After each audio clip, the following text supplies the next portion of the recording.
So in general, we steer away from the term intern. Right. And that's part of, this Quakes University program that I created is a training program. We don't call it an intern program. Sure. Um, Interns typically conjure up, the notion of being unpaid. And that's very difficult to get away with in the state of California. Yep. Yep. There are a lot of restrictions and qualifications for an intern, Sure. and they, have certain hours, and it has to be academic based. And getting back to our organization being pretty small, and we run a pretty tight ship, that we don't have that flexibility to, have more of an academic based internship program and, Sure. coordinate with the university and that sort of thing. So we really don't have interns. I hire part-time employees. Sometimes they only work 4 weeks, sometimes they work 8 weeks, and that's typically more during the summer. Yep. We've partnered with Stanford University, and we always, hire a couple of student athletes, and they come work for us, but they can really only work for about a month.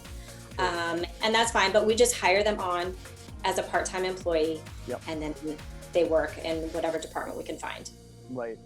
And how, I mean, like, talking a little bit about that though, where you talk a little bit about, like, okay, how long are you at organizations, previously, like looking at to someone's resume, like how then as a student athlete or that person that get like, okay, this is like a 1 month or like 8 week position, like how do you showcase that so they're like, oh, you were only there for a month, you were only there for 8 weeks, how do you, like, what So should they keep in mind? part is, yeah, and on that part of it's fine, and I understand, kind of going back to my previous comment where Exactly. I don't like people who jump around. Yeah.